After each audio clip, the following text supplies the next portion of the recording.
नमस्कार व्यूअर्स, बहुत स्वागत आप सभी का। आप देख रहे हैं आपका शो कहानी कुर्सी की। मैं हूं सौरभ शर्मा आपके साथ। आज प्रधानमंत्री नरेंद्र मोदी ने अपना नामांकन दाखिल किया है काशी से, बनारस से एक उम्मीदवार के तौर पर। और इससे पहले आज आपने देखा प्रधानमंत्री नरेंद्र मोदी ने सुबह सुबह पहले जाकर के गंगा की पूजा, माँ गंगा की पूजा की, आरती की। उसके बाद वो काल भैरव मंदिर गए, जिनको कोतवाल कहते हैं काशी का, और उसके बाद उन्होंने अपना नॉमिनेशन फाइल किया। पूरे जलवे जलाल के साथ प्रधानमंत्री नरेंद्र मोदी अपने एनडीए के सारे साथियों के साथ, मुख्यमंत्रियों के साथ आज अपना नॉमिनेशन फाइल करने के लिए पहुंचे थे। पूरा माहौल कल से बना हुआ है बनारस के अंदर। आपने देखा पहले शाम को एक जबरदस्त भव्य रोड शो हुआ। हर बार की तरह जो आप जब भी वो बनारस जाते हैं, इसी तरीके का माहौल आपको देखने को मिलता है। और कल से लेकर आज तक काशीवासी बस सड़कों पर खड़े होकर जहां जहां से उनका काफिला गुजर रहा है, उनकी झलक पाने के लिए आतुर दिखाई दे रहे हैं। और ये तस्वीरें इस वक्त जो आप देख रहे हैं, जब उन्होंने अपना नॉमिनेशन फाइल किया उस वक्त की तस्वीर है ये। इसमें उनके प्रस्तावक उनके साथ थे, उसकी डिटेल मैं सारी आपको दूंगा। लेकिन प्रधानमंत्री ने तीसरी बार काशी से जीतने के लिए अपना नॉमिनेशन आज फाइल कर लिया है। पिछली बार 5 लाख से जीते थे, इस बार उनको रिकॉर्ड मार्जिन से जिताने की तैयारी उनकी पार्टी कर रही है। हम लोग बातचीत कर रहे थे वहाँ पर, हमारे संवाददाता तो बहुत सारे कार्यकर्ताओं से भाजपा की बात की। उन्होंने कहा हमको हमारा टारगेट मिल गया है, हमारा लक्ष्य मिल गया। इस बार आप देखिएगा सारे रिकॉर्ड टूट जाएंगे। देखने वाली बात होगी। जीत की कोई सवाल तो उठता ही नहीं है प्रधानमंत्री का वहाँ की जीत पर भी हम लोग कोई बात करें। यही बात हो सकती है कि प्रधानमंत्री क्या इस बार पूरे देश में रिकॉर्ड मार्जिन से जीत का रिकॉर्ड वहां पर बना सकते हैं। इसकी हम लोग चर्चा करेंगे। हमारे मेहमान कहानी कुर्सी के यहाँ पर हमारे सेट पर मौजूद है हर्षवर्धन त्रिपाठी जी, राहुल महाजन जी, समीर चौगांवकर साहब। बहुत स्वागत आप सभी का। काशी का माहौल क्या बता रहा है हर्षवर्धन जी? देखिए, वो बम बम बोल रहा है काशी, अंदाज वही है। और मैं तो वो दृश्य देखता हूँ तो मुझे बार बार, और देखिए एक चीज़ मैं इसलिए भी जोड़ते हुए कहता हूँ कि जो हम गंगा किनारे के लोग हैं ना, बड़े निर्मल हृदय होते हैं। आप भी तो गंगा किनारे के हैं। गंगा किनारे वालों को गंगा मैया का सम्मान करने वाला कोई मिल जाए तो उसको सर माथे बिठा ले।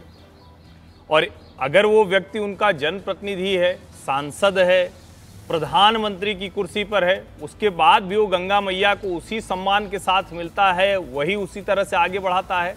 तो जैसे गंगा प्रवाहमान जितनी होती हैं बिना किसी बाधा के, वैसे ही वो प्रेम, वो स्नेह काशी के लोगों का प्रधानमंत्री नरेंद्र मोदी के साथ प्रवाहमान हो जाता है।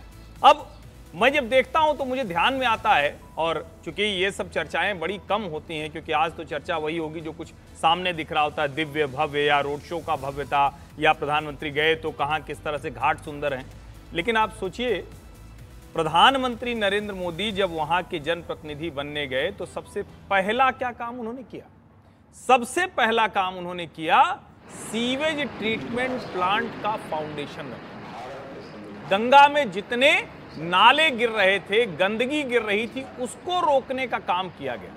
और नमामि गंगे मिशन के तहत, अब जो लोग भी पहले से जानते हैं, जो लोग गंगा में पहले गए हैं, कानपुर, प्रयाग, वाराणसी चले जाइए, पहले की गंगा और अभी की गंगा, मैं ये नहीं कह रहा हूँ कि पूरी तरह से सब हो गया, अभी भी कोई एक आध फोटो ला सकता है। मैं आपको बताऊं, 14 से पहले मैं गया था जब चुनाव में ही, और हमारे साथी ने डुबकी लगवा दी, वो भी गंगा किनारे वाला ही था। बाल चिपक गए थे सारे। नहीं, बिल्कुल ठीक बात गए हो, एकदम ठीक कर रहे हैं। हम लोगों का तो घर जैसे दशाश्वमेध काशी में है, वैसे ही हमारा घर दारागंज में है। तो हमारे यहाँ से 500 मीटर पर दशाश्वमेध घाट है, जहाँ ब्रह्मा जी का मंदिर है। लेकिन सचमुच ये होता था कि लोग गए तो कहीं से गंदगी आ गई, कहीं से नाला आया हुआ है, कहीं से ये इंडस्ट्रियल वेस्ट आ रहा है। काशी में पिछले 10 वर्षों में इस मोर्चे पर कमाल का काम हुआ है। अभी भी बहुत से ऐसे नाले होंगे, कुछ होगा जो हो सकता है कि अभी पूरा न हुआ हो, लेकिन सबसे महत्वपूर्ण गंगा का अविरल प्रवाह पूरा हुआ, उसमें सबसे सुंदर काम हुआ है। और काशी में अगर गंगा अविरल हो रही है तो और सारी चीजें उसकी। आज तो उन्होंने कह दिया कि पहले मैंने कहा था कि मुझे माँ गंगा ने बुलाया है, अब तो मुझे लगता है माँ गंगा ने मुझे गोद ले लिया है। नहीं, गोद तो ले लिया है, वरना जो लोग घाट पे पहले गए हैं, गोदौलिया से आप जाइए और गंगा के किसी घाट पर जाइए। अच्छा, एक बात आप समझिए, आप काशी विश्वनाथ धाम जाते हैं, चूंकि काशी विश्वनाथ से ही भोले की नगरी है, लेकिन आप अगर बनारस गए और घाट नहीं घूमा, आप बनारस के घाट पर एक छोटी नाव करिए। अब तो मोदी जी ने बढ़िया क्रूज भी बना दिए, तो उस पर भी जा सकते हैं, लेकिन मैं तो सुझाव दूंगा छोटी वाली नाव करिए, और उससे जरा जितने घाट हैं वो एक चक्कर 2-2.5-3 किलोमीटर का पार्ट है, वो पूरा लगा डालिए चक्कर।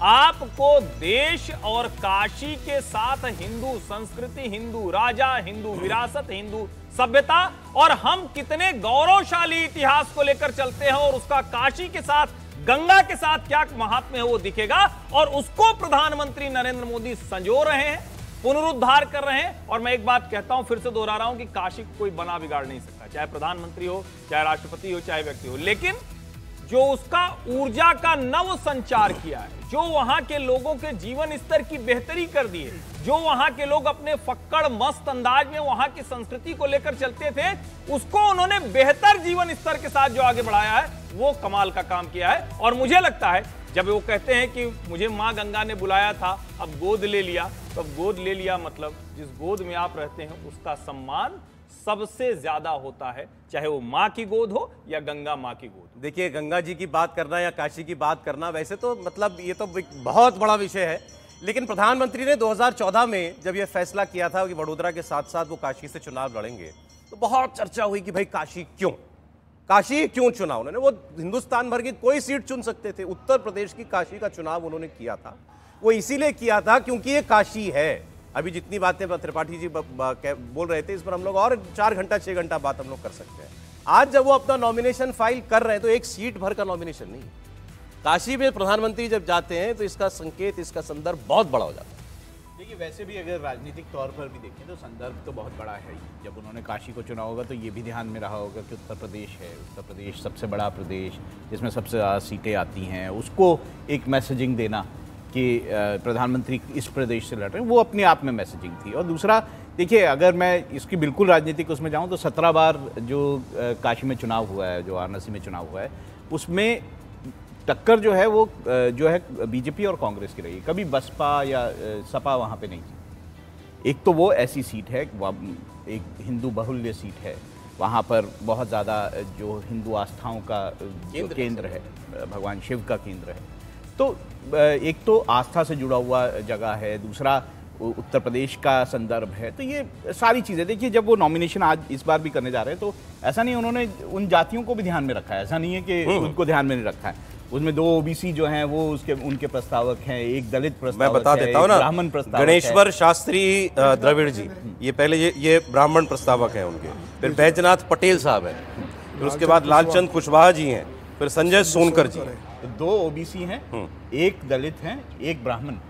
तो उन्होंने उस चीज़ का भी, ब्राह्मण बहुल्य जो कुर्मी बहुल्य सीट है, मेरे ख्याल से हर्षवर्धन जी सही बोलेंगे, कुर्मी बहुल्य सीट है, ओबीसी बहुल्य वो है, तो उन्होंने सब चीज़ों का ध्यान रखा। और आस्था सबसे बड़ी जो है, उनके सारे आचरण में जो आस्था दिखाई देती है उसको लोग बहुत पसंद करते हैं। जब वो अपना, हालांकि आपको लगता है प्रधानमंत्री का काशी से चुनाव जो है अब कहीं कास्ट कंसिडरेशन में फंसा है? मुझे तो नहीं लगता, मतलब ऐसा है नहीं। मैं तो आपको क्या फर्क पड़ता है कि देखिए, प्रधानमंत्री के सामने वहाँ कोई टिकता भी नहीं है। देखिए, मुझे तो हैरानी होती है कि मुझे लगता था कि कांग्रेस को एक अच्छा कैंडिडेट, बड़ा कैंडिडेट उनके सामने अच्छा कौन देंगे? अजय राय, मतलब वो कद तो नहीं है प्रधानमंत्री के सामने। देखिए, मैं फिर कहता हूँ, वो कद तो सर, अब आपने इतना कवर किया, मुझे बता दीजिए राहुल गांधी और प्रियंका गांधी के अलावा। एक मैं कहता हूँ, राहुल गांधी अगर लड़ लेते, चलिए मैं मानता हूँ, एक चर्चा तो रहती कि अच्छा एक बड़ा कैंडिडेट प्रधानमंत्री के सामने। केजरीवाल जब लड़ा था तो एक चर्चा तो हुई थी ना, केजरीवाल लड़ रहा। चलो, मैं ये कह रहा हूं कि अजय राय मैं वोट निकाल लेता हूं, 2 लाख से ज्यादा वोट थे ना, 5,14,000 में केजरीवाल जी मोदी जी के सामने लड़े थे, 5,81,000 वोट मोदी जी को मिला था, 2,09,000 वोट केजरीवाल। अब 56% वोट मोदी जी का था, 20% वोट केजरीवाल जी का था। वैसे भी अगर पिछड़ा, अगर और अजय राय लड़ते हैं तो वो 14% हो जाता है। ऐसे हारे थे केजरीवाल जी की दोबारा नहीं गए। एक बात मैं ज़रूर कहूँगा, देखिए, कई चीज़ें हैं हम लोगों के, जिसको कहते हैं ना कि पॉलिटिकल टर्मिनोलॉजी हो जाती है, नॉमेनक्लेचर बन जाता है। जैसे कहा जाता है कि जातीय आधार पर। अब चूंकि पंडित गणेश्वर शास्त्री जी हैं, बैजनाथ पटेल जी हैं, सोनकर जी हैं, मतलब आप जब उसको आप कुशवाहा जी हैं, जब आप उसको देखते हैं तो आप उनके पीछे लगे हुए उपनाम जाति से देखते हैं। लेकिन इसको थोड़ा समय विस्तार दे देता हूं और तब आपको समझ में आ जाएगा कि प्रधानमंत्री नरेंद्र मोदी देखते कैसे हैं। उनको पता है जाति है कि जाति नहीं, और उत्तर प्रदेश में तो बिल्कुल नहीं जाती है, लेकिन वो जाति की वजह से नहीं है।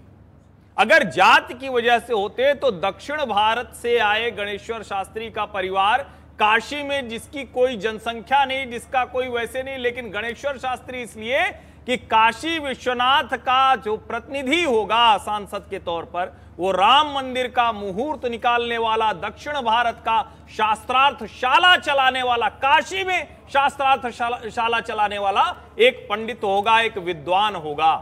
जो लोग जिनको आप पिछड़े दलित के नाम पर देख रहे हैं, ये भारतीय जनता पार्टी के बरसों पुराने पदाधिकारी रहे, जिनको आप किसी को कुर्मी देखेंगे, किसी को आप कुशवाहा कोयरी देखेंगे, किसी को आप दलित में सोनकर खटीक देखेंगे, लेकिन ये सब भारतीय जनता पार्टी के वो पुराने जो प्रतिनिधि हैं। और इसके पहले का आप 14 और 19 का देखिए तो महामना मालवीय के पौत्र जस्टिस गिरधर मालवीय, छन्नूलाल मिश्रा जी, प्रोफेसर अन्नपूर्णा शुक्ला जो उनकी दत्तक पुत्री रही, नाविक वीरभद्र निषाद, फिर आप कहेंगे डोम राजा, मतलब काशी के जिसको हम स्थानीय संस्कृति समृद्धि से जुड़े हुए लोग, वो नरेंद्र मोदी के प्रस्तावक हैं, जाति की वजह से नहीं है। इसको मैं ठीक से कहना चाहूंगा क्योंकि ये बात सुनाई देनी चाहिए।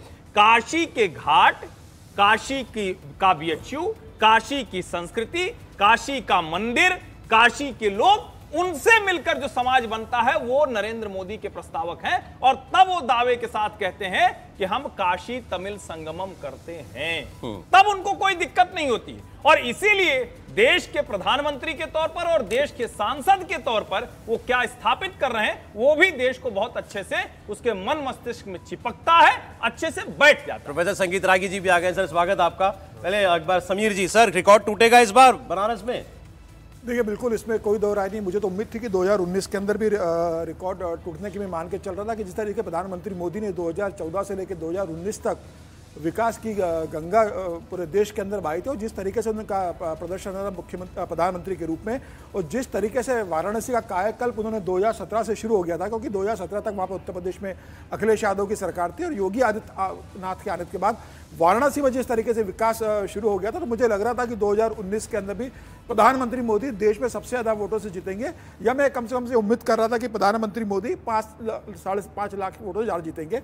लेकिन ये अब तय है कि इस बार प्रधानमंत्री मोदी वाराणसी में, मुझे लगता है कि अब तो अजय राय को ये कोशिश करना चाहिए कि वो किसी भी तरीके से अपनी जमात वहाँ से अगर बचा सके तो वही उनके लिए एक बहुत बड़ी उपलब्धि होगी। देखिए वाराणसी से सीट लड़ने का बड़ा इंटरेस्टिंग किस्सा है कि वाराणसी कब किस्सा आएगा सुनील जी का। देखिए जब भी प्रधानमंत्री मोदी चुनाव लड़ते थे तो उसमें अमित शाह जी की बड़ी भूमिका रही। 2001 में जब अमित शाह नरेंद्र मोदी गुजरात के मुख्यमंत्री बने और जब विधानसभा चुनाव लड़ने की बारी आई तो उन्होंने अमित शाह से पूछा कि कहाँ से लड़ा जाए, मैं गांधीनगर की किसी विधानसभा सीट से लड़ना चाहता हूँ। तो अमित शाह ने कहा कि नहीं, आप राजकोट सीट से चुनाव लड़ेंगे, राजकोट से आपको लड़ना है। प्रधानमंत्री मुख्यमंत्री तैयार नहीं थे, वो मणिनगर से पहले ही चुनाव लड़ना चाहते थे। अमित शाह ने कहा नहीं, आप राजकोट से लड़ो। और राजकोट में उस समय वजूभाई वाला विधायक थे, उनके पास अमित शाह और नरेंद्र मोदी रात को गए और कहा कि आपको सीट खाली करनी है, मुख्यमंत्री आपके सीट से चुनाव लड़ना चाहते हैं। वजूभाई वाला ने कहा कि मैं भी इस्तीफा दे देता हूँ। नरेंद्र मोदी वहाँ से विधायक बने, बहुत अच्छी लीड से जीते। उसके बाद अमित भाई ने कहा कि अब जो उपचुनाव होंगे अब आप मणिनगर से लड़ेंगे, और फिर अमित भाई ने मणिनगर की पूरी तैयारी उनके लिए संगठन के रूप से की थी और सारे बूथ अमित शाह ने देखे थे। अमित भाई जब 2014 के चुनाव के पहले उत्तर प्रदेश के प्रभारी बनकर संगठन में गए थे, राजनाथ सिंह अध्यक्ष थे, तो राजनाथ सिंह को संदेश भेजा गया, प्रधानमंत्री नरेंद्र मोदी ने सुरेश सोनी जो संघ के उस समय भाजपा और संघ के बीच कोऑर्डिनेशन देख रहे थे, उनके माध्यम से कि अमित शाह को उत्तर प्रदेश का संगठन प्रभारी बनाना है।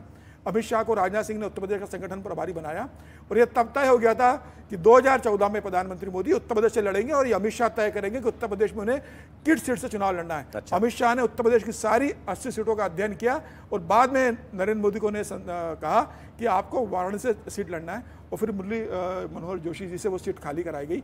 तो मुझे लग रहा है कि इसके पीछे अमित शाह की बड़ी भूमिका रहती है।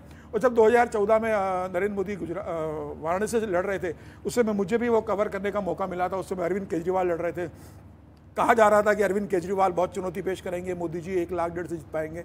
मैं भी गंगा के घाट पे गया था, लेकिन वहाँ की गंदगी देखकर मेरी डुबकी लगाने की हिम्मत नहीं हुई। तो तब मैंने कहा था कि ईश्वर करे कि मोदी यहाँ बहुत अच्छे से जीते, और गंगा जिसके लिए प्रधानमंत्री मोदी ने कहा था कि न मैं यहाँ आया हूँ न मुझे किसी ने बुलाया है, मुझे तो माँ गंगा ने बुलाया है। तो मेरी इच्छा थी कि प्रधानमंत्री मोदी गंगा की सफाई पर ध्यान दें। तो मुझे लगता है कि जिस तरीके से प्रधानमंत्री मोदी ने 2017 के बाद जब योगी की सरकार आ गई आदित्यनाथ की, गंगा की जिस तरीके से सफाई वहाँ पर उन्होंने कायाकल्प किया है, बनारस के अंदर बाकी मंदिरों का कायाकल्प जिस हिसाब से किया है, बनारस के अंदर सड़कें और जिसका सौंदर्यीकरण बाबा विश्वनाथ के मंदिर का जो कायल का प्रधानमंत्री मोदी ने किया है जी, और वहां पे जो लाभार्थी वर्ग प्रधानमंत्री मोदी ने गरीबों के लिए तैयार किया है, मुझे लग रहा है कि इस बार प्रधानमंत्री मोदी वहां पर सबसे ज्यादा वोटों से देश के अंदर जीतेंगे, इसकी मुझे पूरी संभावना नजर आ रही है। अच्छा, अब देखिए, आप जो तस्वीरें भी अभी चल रही हैं, एनडीए के सारे साथियों को आज वहां बुलाया गया है, उनके केंद्रीय मंत्री बहुत सारे और इसके अलावा कुछ एक मुख्यमंत्री भी वहां पर पहुंचे हुए हैं। पूरा पूरा पूरा शक्ति प्रदर्शन है। और अब वो 400 पार वाली बात जो हम लगातार करते हैं, वो 400 पार में जितने एनडीए के साथियों का योगदान होने वाला है, सबके सब आज वहां पहुंचे हैं। प्रोफेसर साहब, देखिए, स्वाभाविक है, 2-3 दिनों से बात चल रही थी कि प्रधानमंत्री जी जो हैं वो 400 पार क्यों नहीं बोल रहे हैं, अपनी सभाओं में बोल नहीं रहे हैं। तो उन्होंने लेकिन कल का जो इंटरव्यू दिया आप सबों के साथ, उसमें न सिर्फ उसमें दोहराया बल्कि बाकी जितने भी सभाएं की उसमें सब जगह उन्होंने दोहराया। और एक कहते हुए दोहराया कि 400 पार तो हम पहले 400 पार 400 के आसपास तो हम पहले ही थे, हम तो सिर्फ एक आंकड़ा है, हम उसके पार जाना चाहते हैं। और ये देश का मन है, ये देश चाहता है, और देश इसलिए चाहता है कि बड़े फैसले लेने के लिए चाहता है। स्वाभाविक है कि ये बिना सहयोगी दलों के संभव नहीं हो सकता है। भारतीय जनता पार्टी ने जो एक गठबंधन किया है वो बहुत सोच समझ करके गठबंधन किया है।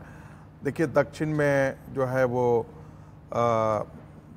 जो चंद्रबाबू नायडू जो थे वो भटके हुए थे, हटे हुए थे भारतीय जनता पार्टी से। उसको जो मोदी के साथ नहीं, वो भटका हुआ है। मैंने देखिए, उन्होंने जानबूझ करके छोड़ा था। आप ध्यान दीजिए कि एक समय सेकुलरिज्म का उनको कीड़ा लगा था, और उस सेकुलरिज्म के कीड़े के कारण जो है वो 2004 के चुनाव के पश्चात जब भारतीय जनता पार्टी हार गई तो चंद्रबाबू नायडू ने धीरे धीरे किनारा कर लिया। और ये तो मैं मान करके चलता हूँ कि ताकतवर के साथ लोग आते हैं, कमज़ोर के साथ कोई नहीं आता है। कल यदि भारतीय जनता पार्टी ताकत विहीन हो जाएगी तो इनमें से जो भी आप देख रहे हैं गठबंधन के साथी, वे सारे के सारे बिखर जाएंगे। ताकत ही दुनिया को प्रणाम करती है। नरेंद्र मोदी की ताकत है तो लोग प्रणाम करेंगे, नरेंद्र मोदी की कल ताकत नहीं है तो नरेंद्र मोदी को हाशिए पर लोग डाल देंगे, उनकी पार्टी को लोग हाशिए पर डाल देंगे। जो आज बहुत करीब हैं वो सब के सब बिखर करके चले जाएंगे। आज स्वाभाविक है कि एक जो है जिस ताकत का प्रदर्शन भी जब भी ऐसा नॉमिनेशन होता है तो उसमें एक लगना चाहिए कि एक प्रधानमंत्री, भावी प्रधानमंत्री, अभी तो प्रधानमंत्री अब है ही, एक भावी प्रधानमंत्री, पुनः प्रधानमंत्री बनने की जो एक जिसे कहते हैं एक प्रदर्शन, ताकत का प्रदर्शन, वो जरूर चाहेंगे भारतीय जनता पार्टी। और मुझे लगता है इसका एक विहंगम दृश्य जो है वो कल जो है वो शो दिखने वाला था। जो कल जो उनका रोड शो हुआ है वो वाकई में लग रहा था एक कुंभ का नजारा दिख रहा था। अच्छा, इतनी जनसंख्या, इतने लोग और इतने उत्साह भरा, मतलब अद्भुत था, वो विहंगम दृश्य था वो अपने आप में।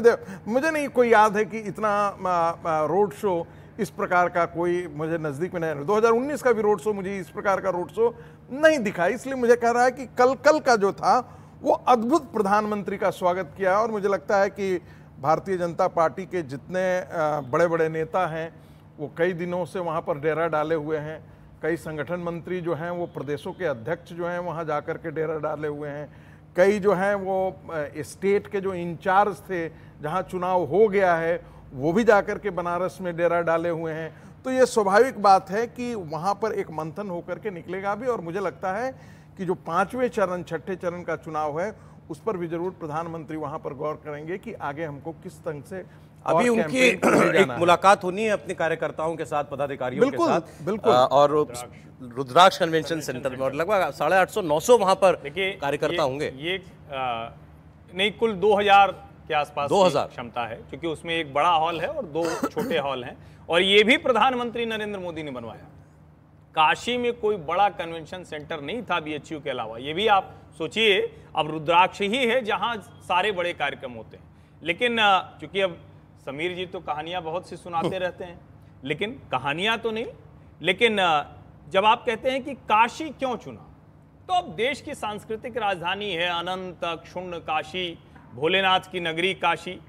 लेकिन आप सोचिए कि ये चुना कैसे?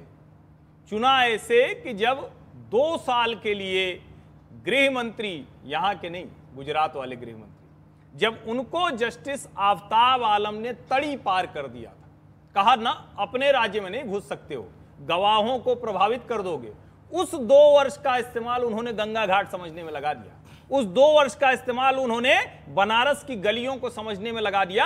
और दरअसल 2012 में ही तय हो गया था, हालांकि वो जब दोबारा गए तड़ीपार से वापस लौटे तो वो गए अपनी नारायणपुर विधानसभा से लड़े। और देश के लोगों को सुनना जानना चाहिए कि अमित शाह जिस विधानसभा से चुनाव लड़ते थे, 1 लाख के अंतर से चुनाव जीतते थे, और वो अपने विधानसभा के लोगों को भी कहते थे। वही ट्रेंड है कि लोकसभा और काशी में जब आप आते हैं तो उसी का आपको बड़ा स्वरूप दिखता है। तो मैं फिर कहूंगा, बुरा वक्त आए तो उसका उपयोग करना भी अमित शाह से सीखिए, सिर्फ यही मत सीखिए कि वो जब ताकत में है तो कैसे उसका उपयोग करना। लेकिन अभी मैं अपना व्यूअर्स को मैं ये बता दूं कि अभी आपने कल मेरे साथ एक बातचीत प्रधानमंत्री की देखी थी, और प्रधानमंत्री बनारस में आज अपने नामांकन के दिन इंडिया टीवी से एक और बड़ी विशेष बातचीत कर रहे हैं। मीनाक्षी जोशी मेरी साथी जो है वो इंटरव्यू कर रही है प्रधानमंत्री नरेंद्र मोदी का, सुपर एक्सक्लूसिव इंटरव्यू।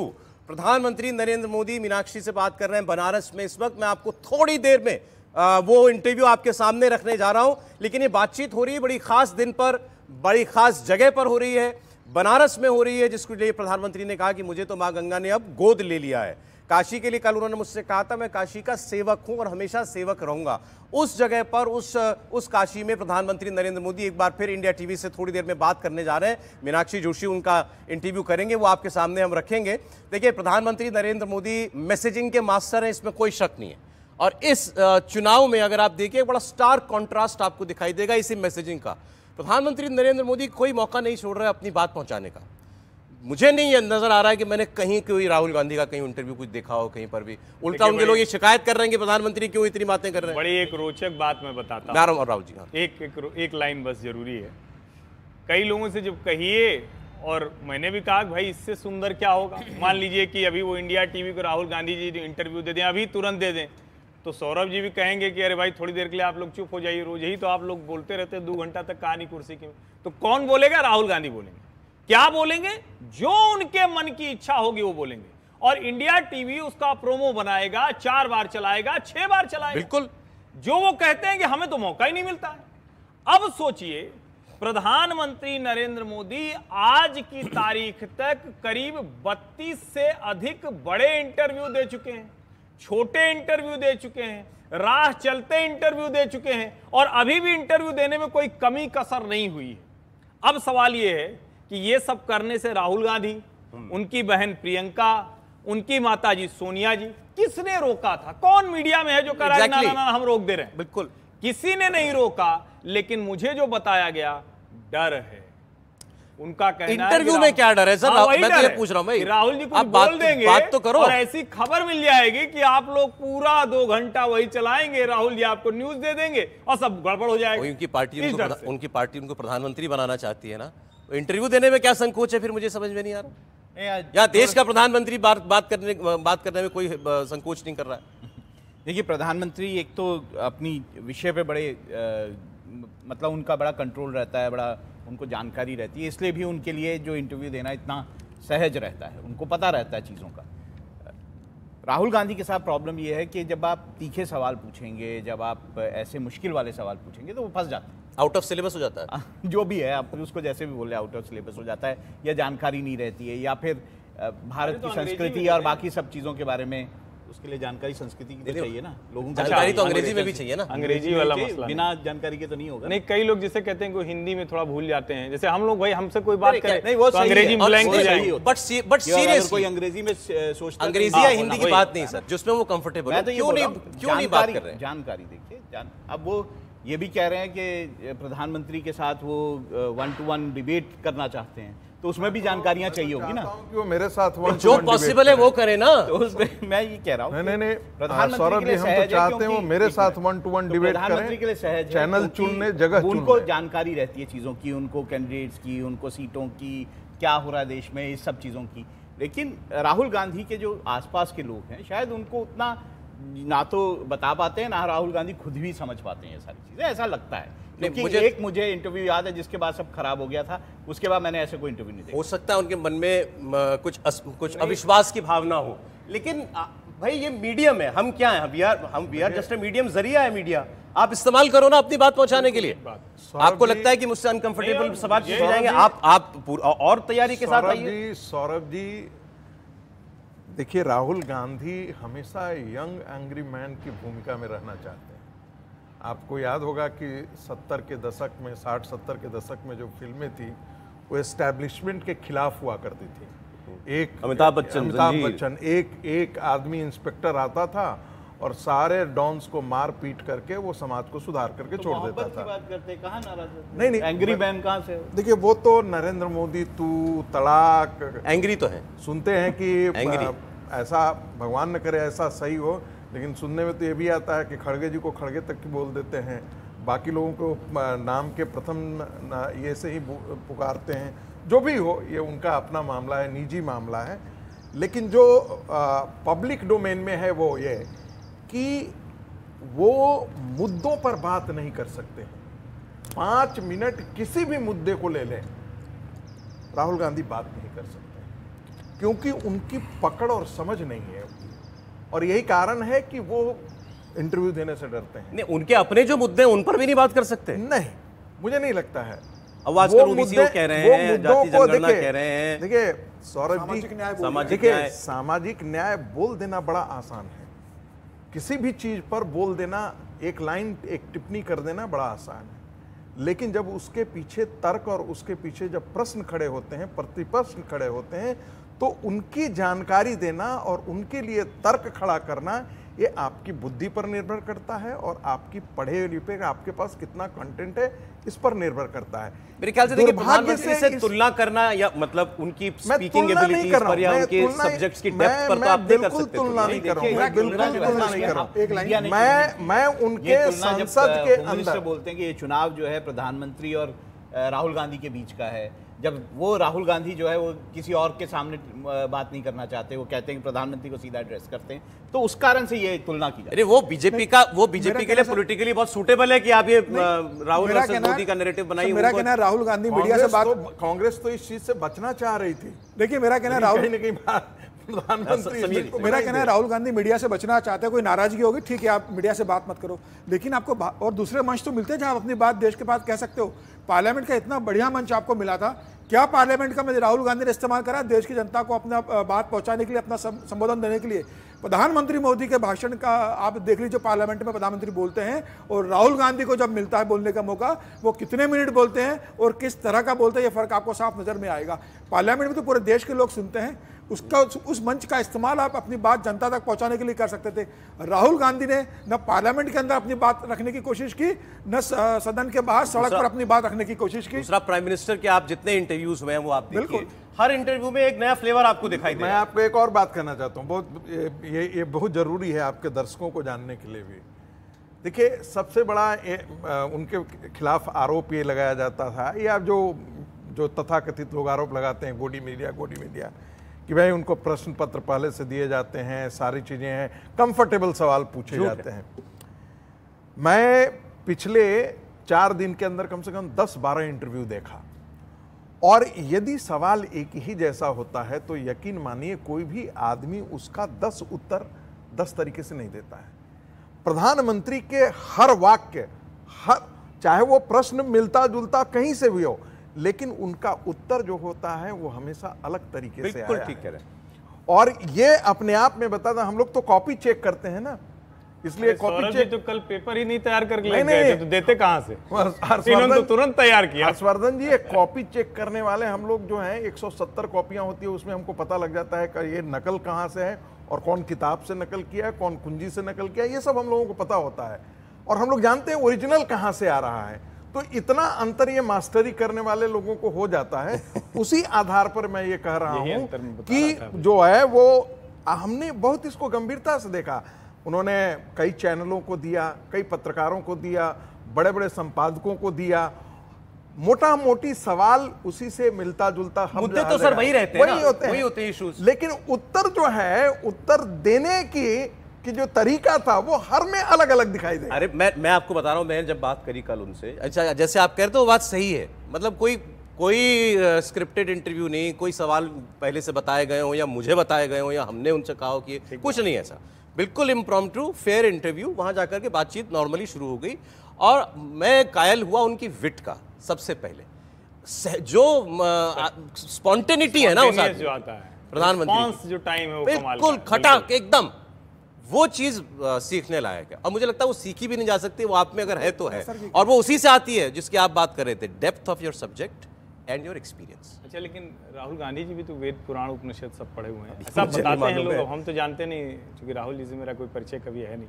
लेकिन लोग कहते हैं कि वेद पुराण उपनिषद सब पढ़े हुए हैं, वो कहते हैं सारी चीज़ों की ज्ञाता हैं। तो आखिर ज्ञाता भी हैं और अंग्रेजी में अच्छा बोल भी लेते हैं, तो हिंदी में ना बोलें, दे दें अंग्रेजी में इंटरव्यू दे दें। जिस इंटरव्यू का जिक्र ये कर रहे थे, खराब एक्सपीरियंस वो अंग्रेजी का ही था। अंग्रेजी के इंटरव्यू के नहीं, कारण जैसे हम लोगों को समझ में आता है भाई, ठीक है, अंग्रेजी में भी हमसे कोई बात कर थोड़ी देर में हम ब्लैंक हो जाएंगे, कहीं कुछ व्याकरण गड़बड़ हो जाएगा, कोई शब्द गायब हो जाएगा, लेकिन भाई हमारी भाषा में तो हमसे बात कीजिए, घंटों बात कीजिए। एक मैं आपको बताऊं, क्योंकि मैंने कल भी जैसे हम बात कर रहे थे इसी प्रोग्राम में, मैंने कहा था मैंने उनको 2019 में इंटरव्यू किया था। एक जो बहुत स्टार्कली एक चीज दिखाई देती है जब आप उनसे बात कीजिए, वो हमेशा एक एक्यूजेशन के, आरोप के मूड में रहते हैं हमेशा। या तो बीजेपी क्वेश्चन, हाँ, या तो नहीं, या तो वो मोदी पर, प्रधानमंत्री मोदी पर आरोप लगा रहे होंगे कोई, या आप पर आरोप लगा रहे होंगे। आप अपने विषय पे बात करो ना, आपका जो मुद्दा है चुनाव का, आप उस पर बात करो। देखिए, और उस पर आप, अच्छा एक बात बताइए, राहुल गांधी अगर आज सामाजिक न्याय पर 5 मिनट बोले, क्यों टोकेगा उनको कोई? आप बोलो, सुनना चाहती है जनता भी, आप मुश्किल क्या, सवालों का भी आपका जवाब विषय क्या देना है? चाहिए। देखिए, मैं आपको सच बता रहा हूँ, प्रधानमंत्री के साथ मेरा जो एक्सपीरियंस है, मैंने 2019 में उनसे एक सवाल पूछा जो कि आपको लगेगा बड़ा हिटिंग सवाल है कि भाई आप जो हैं राजनीति में जो सर्जिकल स्ट्राइक्स हैं और ये सब का जो है राजनीतिक इस्तेमाल कर रहे हैं, ये आरोप है। तो उन्होंने जवाब दिया बड़े सहज तरीके से, ऐसा थोड़ा कि वो भड़क गए कि अच्छा ये कैसे पूछ लिया। तो मेरा ये कहना है कि आप जब आपका सब्जेक्ट अच्छा होता है, आपकी नॉलेज अच्छी होती है, तो आप जवाब भी सही ढंग से दे पाते हैं। आप तब गुस्सा होते हैं जब आपसे आपको पता नहीं होता क्या कहें। दिन भर जवाब ही देते हैं ना, रैलियों में भी जवाब ही दे रहे होते हैं, रैलियों में भी आप बात ही कर रहे हैं सबसे, और हर विषय पर बात कर रहे हैं, लेकिन वो अंतर आपको राहुल गांधी की सभा में और प्रधानमंत्री की सभा में भी दिखाई देता है। देखिए, दो भारतीय जनता पार्टी के नेता, दोनों को पत्रकार वार्ता में जवाब देने का तरीका अलग है, लेकिन दोनों बहुत स्पष्ट तरीके से बोलते हैं। आप प्रधानमंत्री नरेंद्र मोदी का इंटरव्यू देखिए और अमित शाह का इंटरव्यू देखिए, दोनों इंटरव्यू देते हैं।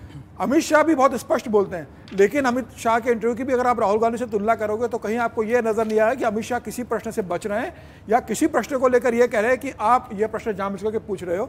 राहुल गांधी को अगर वो प्रश्न पसंद नहीं आएगा तो वो कहते हैं कि ये बीजेपी का प्रश्न पूछ रहे हो आप। वो सीधे सीधे आप पे आरोप लगाते हैं कि बीजेपी के आप प्रवक्ता बन के बात कर रहे हो। मुझे लगता है कि राहुल गांधी को हर प्रश्न का जवाब खुलकर देना चाहिए और ये देश की जनता को बताना चाहिए कि जो उनसे प्रश्न पूछे जा रहे हैं उसके बारे में उनकी धारणा क्या है, उनका व्यू क्या है, देश जानना चाहती है। जब प्रधानमंत्री मोदी का इंटरव्यू जो जनता देखती है, प्रधानमंत्री मोदी का भाषण सुनती है, तो देश की जनता उम्मीद करती है कि जो प्रधानमंत्री मोदी के सामने चुनौती देने के लिए राहुल गांधी खड़े हैं, वह देश की जनता के सामने क्या भाषण दे रहे हैं और इंटरव्यू के समय वो किस तरीके से अपनी बात रख रहे हैं। मुझे लग रहा है यही जनता समझ जाती है कि देश के भविष्य के लिए। अच्छा कि आपने गृहमंत्री का भी नाम ले दिया, उनके साथ भी मेरा 3-4 इंटरव्यू का अनुभव है। ये बात भी दर्शकों को बिल्कुल जाननी चाहिए भाई, उनकी तो छवि और भी सख्त वाली छवि है ना। बहुत से लोग कहते हैं मतलब भाई अमित शाह जी से बात करना बड़ा टेढ़ा काम है। सर नहीं, आपकी तैयारी पूरी होनी चाहिए, लेकिन कोई ऐसा सवाल नहीं है जो आप उनसे ना पूछिए, हर सवाल वो लेते हैं। इतना सटीक और इतना तर्क और तथ्य के साथ हो लाएंगे, बहुत तैयारी करनी पड़ती है उनसे बात करने की। उनकी एक चीज, एक हिस्से को लोग बहुत कम करके आंकता है। जो आज भारतीय जनता पार्टी का आप जो पुस्तकालय वगैरह देख रहे हैं, उनका हेडक्वार्टर वगैरह में, यह सारा अमित शाह जी के देन है। जितने मैन्युस्क्रिप्ट आप देख रहे हैं, ये उनकी देन है। सही बात बताइए। बहुत गहरी रुचि है, मैं फिर आपको बता रहा हूँ, बहुत गहरी रुचि है। और डिप्लोमेसी पर, वॉर पे, कॉन्फ्लिक्ट पे, मैंने तो उनको देखा है। हम तो एक छोटे से प्रोग्राम के लिए उनको बुलाया था और उन्होंने 2-4 चीजें ऐसी महाभारत से कोट कर दिया, हमारे ऊपर से निकल गया। फिर मैं आपको बता रहा हूं, फिर कह रहा हूं कि इससे पता लगता है कि जिस व्यक्ति, ये प्रोफेसर साहब कह रहे हैं, प्रोफेसर, जिस व्यक्ति को आप ऐसे आकलन करते हैं राजनीति के चश्मे से जब आप देखने लगते हैं, तो बाकी कई चीजें जो है हमारी आंखों से ओझल हो जाता है। तो उनकी टोटलिटी में जब आप बात करेंगे ना, मैंने तो देखा पत्रकार वार्ता करते हुए 2014 का प्रोग्राम था, एक बड़े पत्रकार थे, जनसत्ता के पूर्व संपादक थे, उन्होंने जो है वो माउंट आबू के ये के बारे में जो है वो कुछ एक सवाल कर दिया था।